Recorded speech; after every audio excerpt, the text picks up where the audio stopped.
Welcome back, dear students. This is Aditya Sharma. Today I am going to explain the next topic of how do organisms reproduce. हमारे first lecture में discuss हुआ था कि reproduction क्या है और reproduction के कौन कौन से टाइप्स हैं. ठीक है, तो ये हमारा सेकंड लेक्चर है. इसमें हम डिस्कस करने वाले हैं various modes of asexual reproduction. जैसा कि हमने फर्स्ट लेक्चर में डिस्कस किया था कि asexual reproduction is a type of uniparental reproduction. Means ऐसा रिप्रोडक्शन जिसमें single parents he of spring को प्रोड्यूस करता है और उसके जो ऑफ स्प्रिंग्स होते हैं दे आर आइडेंटिकल. ये कैसे होते हैं? 100% उसके क्लोन और कॉपीज होते हैं. नाउ आज के हमारे टॉपिक में हमें डिस्कस करना है कि असेक्सुअल रिप्रोडक्शन के कौन कौन से वो मोड्स हैं जिनके थ्रू कोई भी हमारा पेरेंट या कोई भी हमारा ऑर्गेनिज्म अपने ही सिमिलर काइंड्स के या अपने ही आइडेंटिकल ऑफ स्प्रिंग प्रोड्यूस करता है. तो हमारा फर्स्ट जो mode of reproduction asexual reproduction का मोड है वो है हमारा fission. First one is fission. Fission means होता है splitting. Fission means splitting. Splitting means division. तो यहां पर फिजन की हमारी डेफिनेशन हो जाती है कि जब कोई ऑर्गेनिज्म दो या दो से ज्यादा पार्ट्स में स्प्लिट हो जाता है या डिवाइड हो जाता है और जो भी हमारे पार्ट्स डिवीजन के बाद प्रोड्यूस हुए हैं they grow into a new offspring is known as the fission. Simple सी हमारी डेफिनेशन हो जाती है. क्या होगी definition? Definition is when an organism split into two or more parts and each part grow into new organism are called fission. This is the definition of fission. Means क्या हुआ?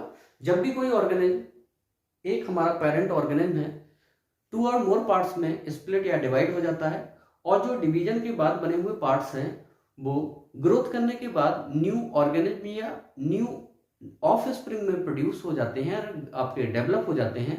तो this type of mode is known as the fission. Clear है? Fission means हुआ split होना.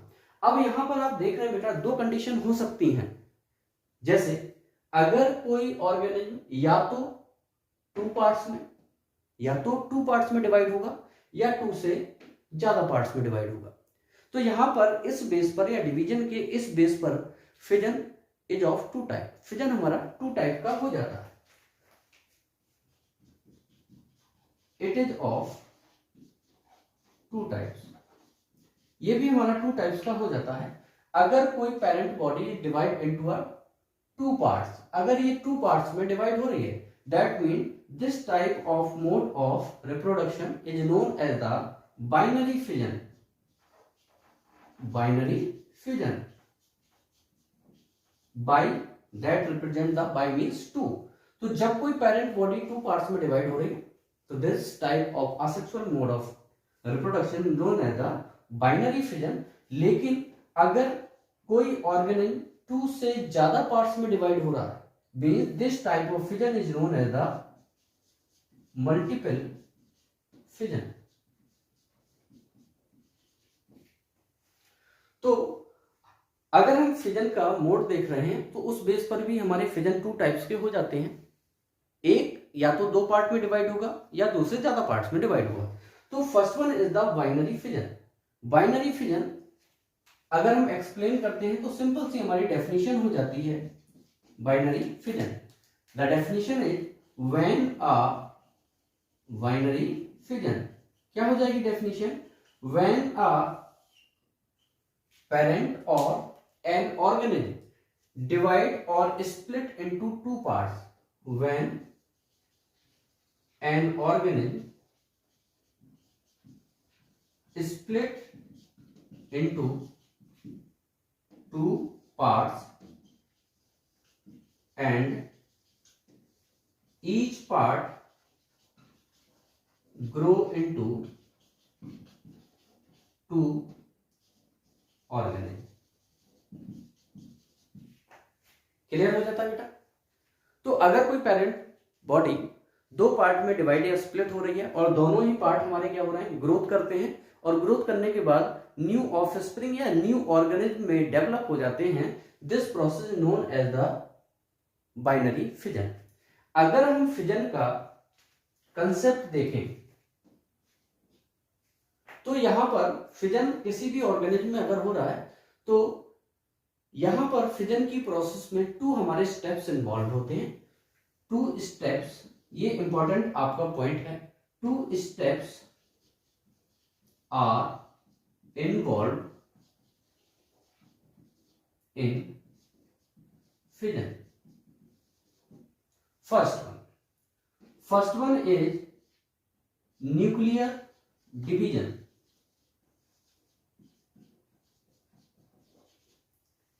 Science की language में nucleus is known as the karyon. जैसा कि मैंने आपको 9th के सेल वाले चैप्टर में बताया था, there are two kinds of cells, prokaryotic and the eukaryotic.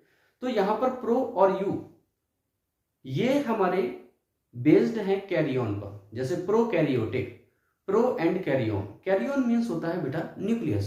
तो अगर हम न्यूक्लियर डिवीजन की बात कर रहे हैं तो it is also known as the karyokinesis. Karyon means nucleus, kinesis means division. Nuclear division को हम कैरियोकाइनेसिस कहते हैं। सेकंड, जब हमारा न्यूक्लियर डिवीजन कंप्लीट हो जाता है देन हमारा साइटोप्लाज्मिक डिवीजन होता है। Means second step is cytoplasmic division or also known as cytokinesis। तो यहां पर ये याद रखना है कि अगर फिजन की प्रोसेस हो रही है तो फिजन की प्रोसेस में हमारा बेटा क्या है, दो स्टेप्स इन्वॉल्व होंगे। जब कोई ऑर्गेनिज्म एक से दो पार्ट में डिवाइड होगा, सबसे पहले उस ऑर्गेनिज्म का न्यूक्लियस का डिवीजन होगा। जब एक न्यूक्लियस से हमारे टू न्यूक्लियस फॉर्म हो जाएंगे, उसके बाद हमारा क्या होगा, जो ऑर्गेनिज्म है उसका साइटोप्लाज्म भी क्या हो जाता है, डिवाइड हो जाता है। क्लियर है। तो now the example of binary fission, जैसे कि हम लेके चलते हैं यूनिसेलुलर ऑर्गेनिज्म में, example is amoeba. Example is amoeba. Amoeba जब फेवरेबल कंडीशन में होगा, इन फेवरेबल कंडीशन, तो आप कह सकते हैं अमीबा में बाइनरी फिजन की प्रोसेस फेवरेबल कंडीशन में होती है। जैसा कि हमें मालूम है कि amoeba that is the unicellular organism जिसका कि कोई प्रॉपर शेप और साइज नहीं होता है, ये इररेगुलर शेप और साइज का ऑर्गेनिज्म होता है, लेकिन ये यूनिसेलुलर ऑर्गेनिज्म या प्रोटोजोअन कहलाता है। तो अगर अमीबा में फिजन की प्रोसेस स्टार्ट होनी है, बाइनरी फिजन शो करना है, तो उस केस में आपको मालूम है it involve two main steps, that is the nuclear division and the cytoplasmic division. इसके लिए अमीबा क्या करता है, सबसे पहले अमीबा लेफ्ट और राइट साइड में पुल्ड होना स्टार्ट कर देगा। तो सबसे पहले अमीबा की पुलिंग होना स्टार्ट हो जाएगी, जो कि लेफ्ट और राइट साइड में पुल्ड होगा। जब अमीबा पुल होना स्टार्ट हो जाता है, स्ट्रेच्ड होना स्टार्ट हो जाता है, इस केस में इसका जो न्यूक्लियस है ये भी हमारा स्ट्रेच होना स्टार्ट हो जाएगा। और ये स्ट्रेचिंग और भी ज्यादा अगर हो जाती है तो अमीबा धीरे धीरे करके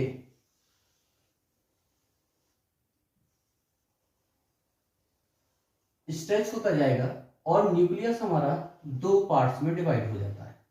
तो आप यहां पर देख रहे हैं बेटा कि अमीबा का जो न्यूक्लियस था ये डिवीजन कर चुका है। That mean this process is karyokinesis.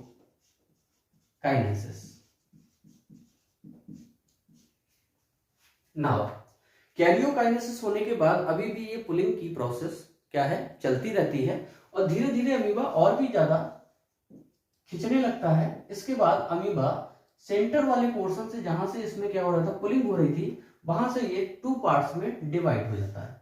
जैसे ही अमीबा टू पार्ट्स में डिवाइड होता है तो दोनों ही पार्ट्स एक दूसरे से अलग हो जाते हैं और दोनों ही पार्ट्स ग्रो कर जाते हैं इन अ डॉटर अमीबा और न्यू अमीबा में। That process known as the cytokinesis. तो यहां पर बेटा हमने देखा कि जब अमीबा फेब्रुअरी कंडीशन में हुआ तो अमीबा क्या करता है, सबसे पहले किसी भी पोर्शन पर ये स्ट्रेच करना स्टार्ट कर देता है, जिसकी वजह से न्यूक्लियस भी हमारा स्ट्रेचिंग करता है और न्यूक्लियस हमारे टू पार्ट्स में डिवाइड हो जाता है। जब न्यूक्लियर का डिवीजन हो गया दैट इज द कैरियोकाइनेसिस। इसके बाद अभी भी स्ट्रेचिंग अलग नहीं हुई, अमीबा अभी भी एक है लेकिन न्यूक्लियस हमारे टू फॉर्म्ड हो चुके हैं। इसके बाद ये और भी ज्यादा स्ट्रेच होता है और ये जिस पॉइंट से स्ट्रेच हो रहा था वहां से एक दूसरे से क्या हो जाते हैं बेटा, स्प्लिट हो जाते हैं, एक दूसरे से डिवाइड हो जाते हैं और आपके एक अमीबा से अब दो डॉटर अमीबा बनके या न्यू ऑर्गेनिज्म बनके क्या हो जाते हैं, आपके तैयार हो जाते हैं। ठीक है, तो इस प्रोसेस को हमने कहा साइटोकाइनेसिस और इसके बाद हमारा एक पेरेंट अमीबा से टू डॉटर अमीबा बनके तैयार हो जाते हैं। तो ये प्रोसेस हमारी कहलाती है बाइनरी फिजन।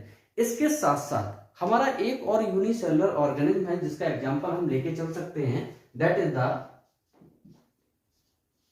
लेशमेनिया।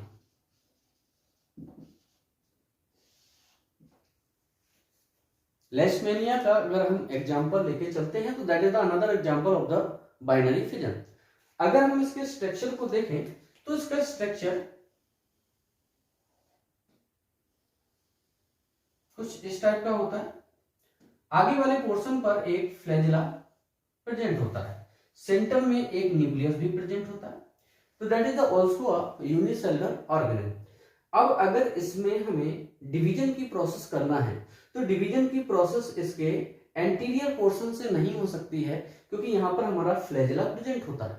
ठीक है, लेकिन ये भी वही स्टेप फॉलो करेगा जो कि हमारे स्टेप फॉलो किए थे अमीबा ने। क्या होगा कि सबसे पहले इसमें न्यूक्लियर डिवीजन होगा, न्यूक्लियर डिवीजन मींस कैरियोकाइनेसिस की प्रोसेस होगी। तो इस प्रोसेस में क्या होगा कि सबसे पहले लाइसमेनिया का जो न्यूक्लियस है ये आपका डिवीजन करना स्टार्ट करेगा। तो सबसे पहले कैरियोकाइनेसिस की प्रोसेस हो रही है, आप देख रहे हैं इसका न्यूक्लियस टू पार्ट्स में डिवाइड होना भी स्टार्ट करता है। जैसे ही ये स्टार्ट करता है डिवीजन करना, वैसे ही इसका फ्लैजिला भी आपका डिवीजन करने के बाद सेकंड फ्लैजिला बनाना स्टार्ट कर देता है। तो आप देख रहे हैं कि यहाँ पर कैरियोकाइनेसिस की प्रोसेस के साथ साथ जो आपका लेशमेनिया है इसमें फ्लैजिला का भी डेवलपमेंट होना स्टार्ट हो जाता है। ठीक, अब आगे और भी प्रोसेस जब बढ़ती है तो हम देखेंगे बेटा क्या कि इसका जो फ्लैजिला है, सेकंड फ्लैजिला जो फॉर्म हुआ है ये आपका ग्रोथ करना स्टार्ट कर देगा और ये भी धीरे धीरे बड़ा होना स्टार्ट कर देता है और कुछ समय के बाद हमारा न्यूक्लियस भी दो पोर्शन में डिवाइड हो जाता है। तो हमने देखा बेटा एक तो फ्लैजिला भी स्प्लिट होकर अपनी कॉपी बनाना स्टार्ट कर देते हैं क्योंकि अगर हमें दूसरा लेशमेनिया चाहिए उस केस में क्या है, हमें उसमें फ्लैजिला भी चाहिए। तो अगर इससे हम दो ऑर्गेनिज्म प्रोड्यूस कर रहे हैं तो दोनों ही ऑर्गेनिज्म के पास अपना अपना न्यूक्लियस और अपना अपना फ्लैजिला होना चाहिए। तो अब देखिए यहाँ पर कैरियोकाइनेसिस की प्रोसेस हो चुकी है, कैरियोकाइनेसिस कंप्लीट हो गया है और जैसे ही कैरियोकाइनेसिस कंप्लीट होता है साइटोकाइनेसिस की प्रोसेस स्टार्ट होती है। साइटोकाइनेसिस की जो प्रोसेस होती है वो इसके पोस्टीरियर वाले पोर्शन से होती है, मतलब कि इस टेल वाले पोर्शन से स्टार्ट होती है। तो यहां से लाइसमेनिया आपका टू पार्ट्स में डिवाइड होना स्टार्ट कर देता है। यहां पर आप देखेंगे कि यहां से ये डिवीजन होना स्टार्ट हो जाएगा और एक फ्लैजिला आपका ये है और दूसरा फ्लैजिला आपका ये बनके तैयार हो गया है और इसके अंदर अभी भी न्यूक्लियस हमारे 2 हैं। तो देखिए यहाँ से डिवीजन की प्रोसेस स्टार्ट हो गई, साइटोकाइनेसिस की प्रोसेस स्टार्ट हो गई। धीरे धीरे करके ये जो क्लीवेज का फॉर्मेशन हो रहा है ये धीरे धीरे और भी ज्यादा डीप होता जाएगा और लाइसमेनिया हमारा डिवीजन करना स्टार्ट कर रहा है। तो ये धीरे धीरे आपका जो डिवीजन है ये ऊपर की तरफ बढ़ना स्टार्ट हो जाएगा। अब क्या होगा, ये जो न्यूक्लियस थे ये आपके दोनों ही पार्ट्स में एक एक न्यूक्लियस ट्रांसफर कर दिए जाएंगे। ठीक, अभी भी ये जो आपका क्लीवेज है ये और भी ज्यादा डीप होता जाएगा, मींस अंदर की तरफ गहरा होता जाएगा। और जैसे जैसे ये डीप होगा वैसे वैसे लाइसमेनिया 2 पार्ट में डिवाइड हो जाएगा। तो आप देख रहे हैं बेटा, एक पार्ट में आपका एक न्यूक्लियस भी प्रेजेंट है और न्यूक्लियस के साथ साथ एक फ्लैजेला भी प्रेजेंट है। और इसके दूसरे पार्ट्स में भी क्या होगा बेटा, एक आपका न्यूक्लियस प्रेजेंट होगा और दूसरा आपका फ्लैजेला भी प्रेजेंट होगा। तो यहां पर आप देख रहे हैं कि यहां भी हमारी 2 टाइप की स्टेप्स इन्वॉल्व हो गए। कैरियोकाइनेसिस का स्टेप इन्वॉल्व हो गया और ये हमारा साइटोकाइनेसिस का स्टेप इन्वॉल्व हो जाता है। That is the example of the binary fission. Simple सा है, तो फिजन मींस क्या हुआ, स्प्लिट होना, डिवाइड हो जाना। जब कोई ऑर्गेनिज्म 2 और मोर पार्ट्स में डिवाइड हो जाता है दैट इज द फिजन। अब 2 और 2 से ज्यादा, इस बेस पर हमारा फिजन 2 टाइप का हो गया, binary fission and the multiple fission. Binary fission means जब कोई ऑर्गेनिज्म 2 पार्ट्स में डिवाइड होता है और दोनों ही पार्ट्स हमारे ग्रोथ करने के बाद क्या होते हैं, न्यू ऑफस्प्रिंग में प्रोड्यूस हो जाते हैं, डेवलप हो जाते हैं। दिस टाइप ऑफ रिप्रोडक्शन और asexual method is known as the binary fission. Example हमने लेके चला यहाँ पर अमीबा और लाइसमेनिया में। अगर अमीबा और लाइसमेनिया में हम क्या देख रहे हैं, बाइनरी फिजन देख रहे हैं, तो यहाँ पर 2 स्टेप्स फॉलो होते हैं। पहला होता है हमारा न्यूक्लियर डिवीजन जिसको कैरियोकाइनेसिस कहते हैं और साइटोप्लाज्मिक डिवीजन जिसको हम क्या कहते हैं, साइटोकाइनेसिस कहते हैं। जैसे एग्जांपल हमने अमीबा में आपको दिया, अमीबा में ये जो आपका बाइनरी फिजन का जो मोड है इसमें फेवरेबल कंडीशन में प्रोसेस होगी। जब अमीबा फेवरेबल कंडीशन में होता है, खाने पीने की कमी नहीं होती है, ठीक है, एनवायरमेंटल जो कंडीशन होती है उसके फेवर में होती है, इस केस में वो क्या करता है, बाइनरी फिजन शो करता है। ठीक है, तो सबसे पहले अमीबा क्या होता है, स्ट्रेच होना स्टार्ट हो जाता है। जैसे जैसे स्ट्रेच होता है तो उसका न्यूक्लियस भी स्ट्रेच होता है और धीरे धीरे करके और भी ज्यादा स्ट्रेचिंग होने पर न्यूक्लियस 2 पार्ट्स में डिवाइड हो जाता है। ठीक है, और ये दोनों ही पार्ट्स में सेपरेट हो जाता है। जैसे आप देख रहे हैं, एक हमारा लेफ्ट साइड में चला गया है और दूसरा हमारा राइट साइड में चला गया है। इसके बाद स्ट्रेचिंग और भी ज्यादा होती है जिससे अमीबा 2 इक्वल पार्ट्स में या 2 पार्ट्स में डिवाइड हो जाता है और डिवीजन करने के बाद ये जो आपके पार्ट्स बनते हैं they grow into a new amoeba और डॉटर अमीबा। तो यहाँ पर आप देख रहे हैं कैरियोकाइनेसिस, साइटोकाइनेसिस दोनों ही प्रोसेस इन्वॉल्व हो गई हैं। सेम है, आप एग्जांपल ले सकते हैं लाइसमेनिया का। लाइसमेनिया में भी हमारा सेम टाइप का ही फिजन होता है, बस यहाँ पर फिजन की प्रोसेस थोड़ी सी क्या है, एंगल आपका अलग हो जाता है क्योंकि इसके एक साइड में फ्लैजिला लाइक स्ट्रक्चर प्रेजेंट होता है। ठीक है, तो यहाँ भी पहले कैरियोकाइनेसिस की प्रोसेस होगी। आप देख रहे हैं न्यूक्लियर डिवीजन स्टार्ट हो गया, इसके साथ साथ आपका फ्लैजिला में भी डिवीजन होना स्टार्ट हो गया। एक फ्लैजिला नहीं, अब हमें 2 फ्लैजिला चाहिए क्योंकि इससे 2 ऑर्गेनिज्म बनाने हैं और दोनों ही ऑर्गेनिज्म में फ्लैजिला और न्यूक्लियस होना जरूरी है। तो न्यूक्लियर डिवीजन स्टार्ट हो गया, साथ में आपका फ्लैजिला भी आपका कॉपी होना स्टार्ट हो गया है। धीरे धीरे आपका न्यूक्लियर डिवीजन कंप्लीट हो गया, कैरियोकाइनेसिस की प्रोसेस कंप्लीट हो गई, 2 हमारे न्यूक्लियस बनके तैयार हो गए हैं। यहाँ पर आप देख रहे हैं कि जो फ्लैजिला था वो भी देखिए आपका ग्रो करना स्टार्ट कर रहा है। तो एक आपके लाइसमेनिया में अब 2 फ्लैजिला बनके तैयार हो गए हैं।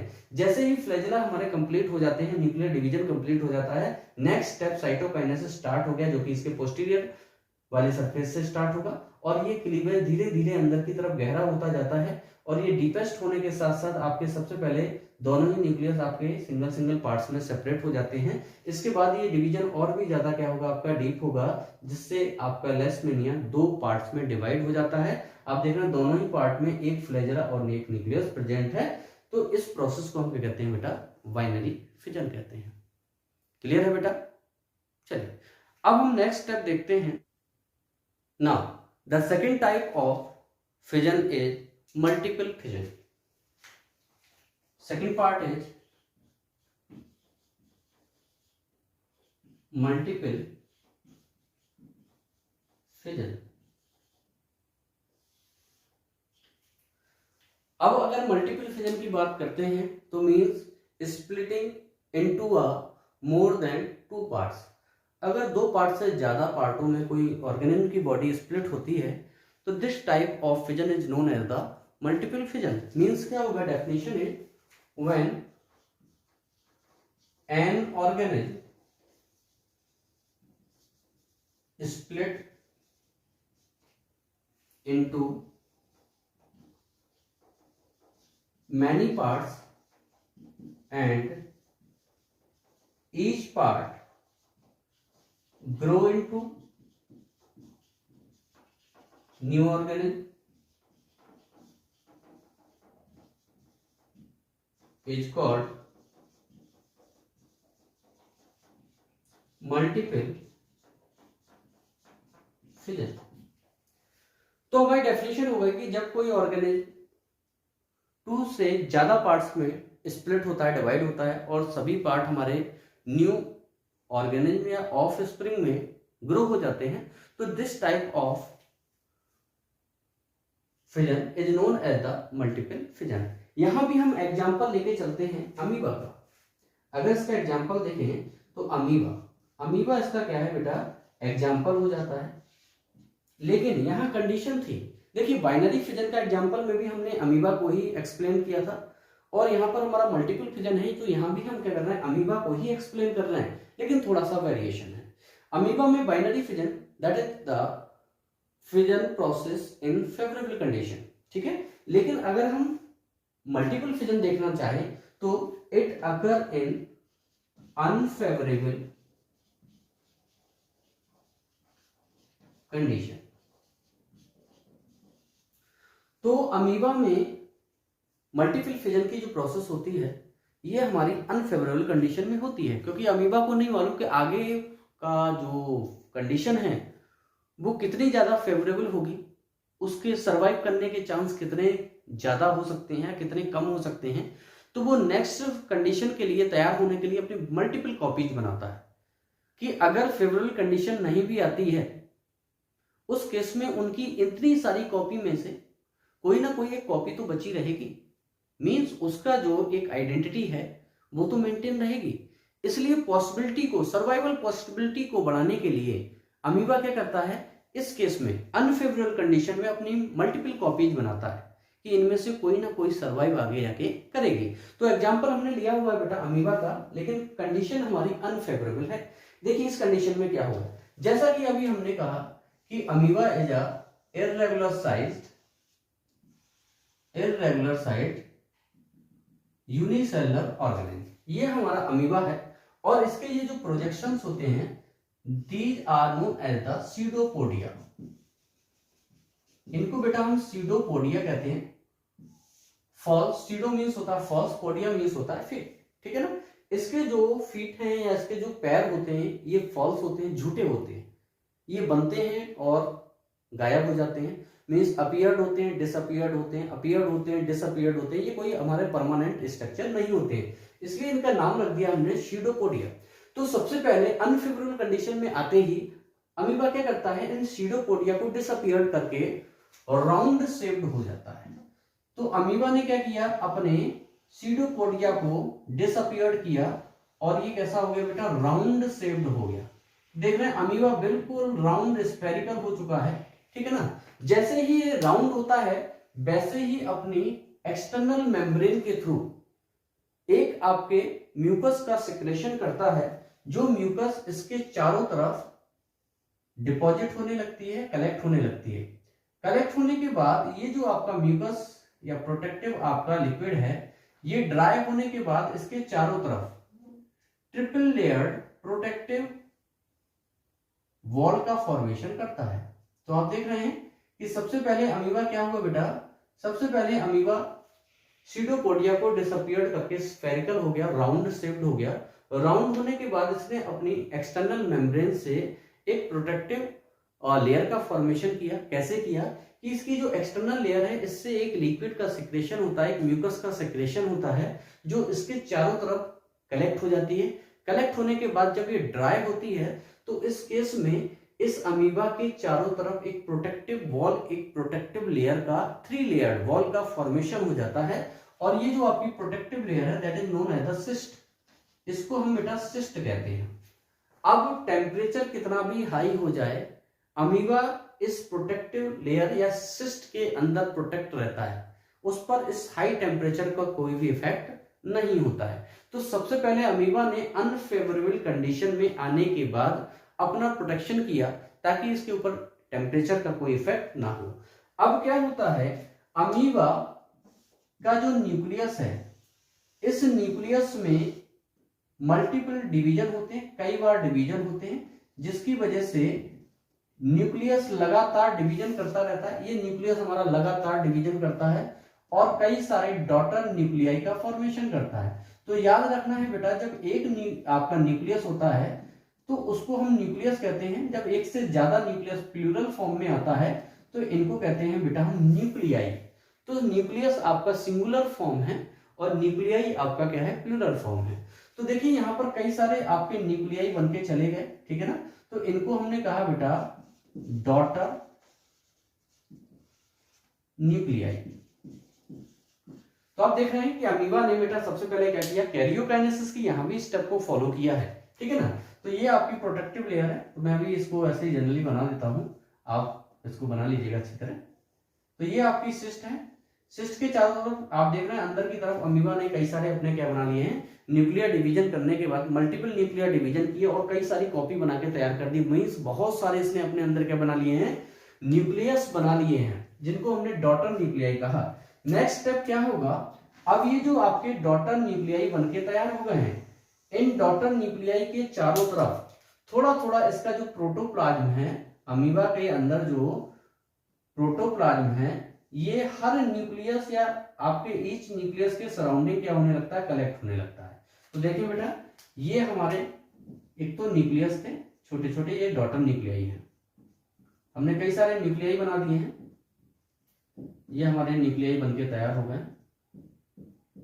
अब क्या होगा, इन न्यूक्लियाई के चारों तरफ थोड़ा थोड़ा प्रोटोप्लाज्म, जो इसके अंदर प्रोटोप्लाज्म भरा हुआ है, ये कलेक्ट होना चालू हो जाता है और उसके चारों तरफ एक मेम्ब्रेन का फॉर्मेशन हो जाता है। तो आप देख रहे हैं हर न्यूक्लियस के चारों तरफ थोड़ा थोड़ा क्या है बेटा, आपका प्रोटोप्लाज्म कलेक्ट हो गया और कलेक्ट होने के बाद ये आपके साइटोप्लाज्म से सेपरेट हो जाते हैं। तो इनके चारों तरफ एक मेम्ब्रेन का भी फॉर्मेशन हुआ, जिसकी वजह से each nucleus is separated into the cytoplasm. Cytoplasm के अंदर ये सेपरेट हो गया। मींस क्या हुआ, इसको आप बाहर निकाल के देख सकते हैं कि सबसे पहले ये हमारा बेटा एक न्यूक्लियस था। अब इस न्यूक्लियस के चारों तरफ ये जो आपका इसके अंदर प्रोटोप्लाज्म भरा हुआ था, मींस इसमें सेलुलर आपके ऑर्गेनेल्स आ जाते हैं और साथ में कुछ साइटोप्लाज्म भी आ जाते हैं। तो इसको आप देख सकते हैं बेटा protoplasm, and that is the nucleus। तो न्यूक्लियस के चारों तरफ जितने भी न्यूक्लियस इसके अंदर फॉर्म होते हैं, सबके चारों तरफ थोड़ा सा प्रोटोप्लाज्म आके कलेक्ट हो जाता है, ठीक है ना। और आप देखना है कि जितने भी न्यूक्लियस थे या न्यूक्लियाई थे, वो सभी सेपरेट हो गए हैं। अब ये जो न्यूक्लियाई हैं, दे फंक्शन एज द स्पोर्स, ये स्पोर्स की तरह काम करते हैं, ठीक है। इनको अमीब्यूली कहेंगे। क्या कहेंगे बेटा, अमीब्यूली। अब ये अमीब्यूली की तरह काम करते हैं, मतलब स्पोर्स की तरह काम करते हैं, सीड्स की तरह काम करते हैं। अब ये इसी कंडीशन में पड़े रहते हैं जब तक कि फेवरेबल कंडीशन नहीं आती है। जैसे ही फेवरेबल कंडीशन आती है, उस कंडीशन में आपका जो ऊपर का सिस्ट था ये रप्चर्ड हो जाता है। सिस्ट ऊपर की हमारी रप्चर्ड हो गई है, देख रहे हैं आपकी जो सिस्ट कंप्लीट थी अभी, ये जगह जगह से फट जाती है, रप्चर्ड हो जाती है। रप्चर्ड होने के बाद इसके अंदर बेटा जो भी हमारे अमीब्यूली थे, ये अमीब्यूली सेपरेट होना, बाहर की तरफ रिलीज होना स्टार्ट कर देते हैं। हम देख रहे हैं बेटा कि इसके अंदर जितने भी अमीब्यूली फिल्ड थे या अमीब्यूली भरे हुए थे, फेवरेबल कंडीशन आने पर ये बाहर निकलने लगते हैं। बाहर निकलने के बाद ये क्या करते हैं बेटा, नरिशमेंट लेना स्टार्ट कर देते हैं। और जब ये नरिशमेंट लेते हैं तो ये बेटा डॉटर अमीबा में या फिर न्यू ऑर्गेनिज्म में डेवलप होना स्टार्ट कर देते हैं। तो इसके अंदर जितने भी आपके अमीब्यूली हैं, ये सभी फेवरेबल कंडीशन में आने के बाद इस सिस्ट के रप्चर होने के बाद ये बाहर आ जाएंगे। बाहर आने के बाद ये वाटर में आने के बाद नरिशमेंट लेना स्टार्ट कर देंगे और ये न्यू अमीबा या न्यू ऑर्गेनिज्म में डेवलप हो जाते हैं। तो तो इस प्रोसेस को हम कहते हैं मल्टीपल फिजन। आप देख रहे हैं सिंगल अमीबा था, लेकिन इसने कई सारे अमीब्यूली फॉर्म किए, और ये अमीब्यूली क्या होते हैं, फेवरेबल कंडीशन में आने पर रिलीज कर दिए जाते हैं और ये नरिशमेंट ऑब्टेन करके ग्रोथ करते हैं और न्यू अमीबा में चेंज हो जाते हैं। तो ये कंडीशन है आपकी फेवरेबल कंडीशन, इन फेवरेबल कंडीशन। ठीक है, तो यहां पर आप देख रहे हैं बेटा न्यूक्लियर डिवीजन हो रहा है, न्यूक्लियर डिवीजन को शो कर रहा है, और यहां आप देख रहे हैं साइटोप्लाज्मिक डिवीजन को ये शो कर रहा है, और इसके बाद ये पड़ा रहता है जब तक कि फेवरेबल कंडीशन नहीं आ जाती है। फेवरेबल कंडीशन आने के बाद ये आपके जो अमीब्यूली हैं ये ग्रोथ करेंगे, नरिशमेंट ऑब्टेन करेंगे और न्यू अमीबा में चेंज हो जाते हैं। तो ये हमारी हो गई मल्टीपल फिजन। तो आई होप बेटा दोनों ही आपके फिजन और उनके दोनों ही टाइप्स आपके कंप्लीट हो गए होंगे, आपको समझ में आ गए होंगे। अगर कोई आपको डाउट्स होता है तो आप मुझे मैसेज कर सकते हैं, मैं उनको सॉल्यूशन करने की कोशिश करूंगा। ओके बेटा, thank you, have a nice day.